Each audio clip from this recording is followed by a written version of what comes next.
We're going to turn overseas now and that crucial NATO summit and some harsh words from Ukraine's president because President Biden and other NATO leaders have so far declined to put a timeline on when Ukraine can join the military alliance. Volodymyr Zelensky says that fact could embolden Russia. Nancy Cordes is at the summit in Vilnius, Lithuania for us. Nancy, good morning.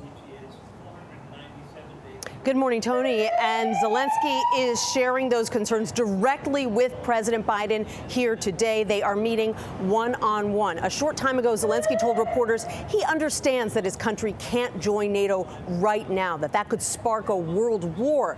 But he said his battered nation needs some post-war guarantees.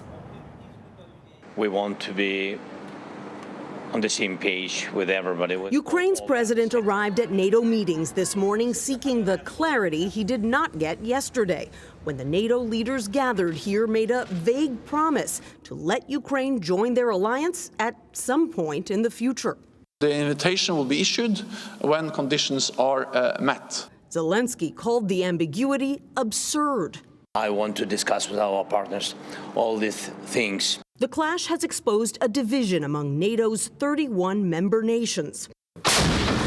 With Ukraine under constant attack from Russia, some allies want to give Ukraine full NATO protections as soon as possible.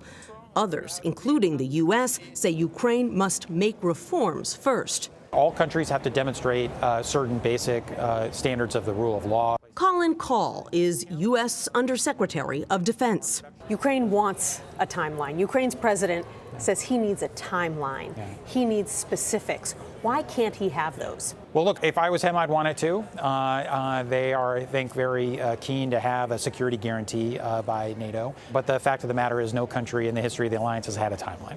Slava Ukraini! The support for Zelensky here in Vilnius is undeniable, with world leaders promising more long-range missiles, tanks and armored vehicles, and, for the first time, training for Ukrainian pilots on American F-16s.